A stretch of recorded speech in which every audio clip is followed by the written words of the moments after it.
I worked for the shipping department, and I was working on a rail car, and the door swung out of control and hit my arm and tore a big hole in it.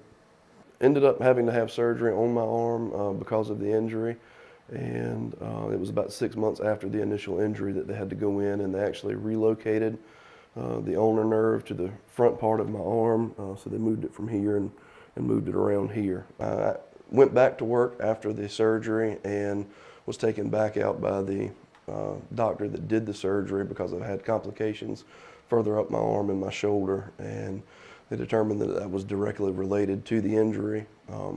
So in the future I will have to have surgery on my shoulder as well.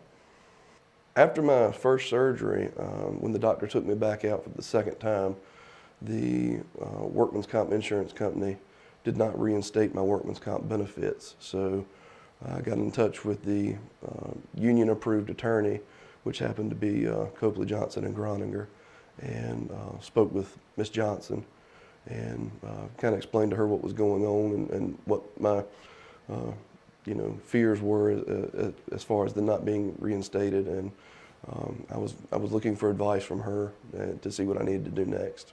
I wanted somebody to give me their honest opinion, where if they were in my position, what would they do? And Miss Johnson did that. She sat down with my wife and I and addressed every question that we had written down and gave us things to think about that we didn't even know to think about. So every time I spoke to her, she wanted to know how my wife and my children were, and how things were going, if there were any concerns, if I was getting things in a timely manner from the workman's comp insurance company, if I had heard anything from work or from the doctors. She just wanted to make sure that she had the complete picture, and I really honestly, genuinely feel like she was concerned not only for me but for my family as well. I would come back with to Miss Johnson again, definitely.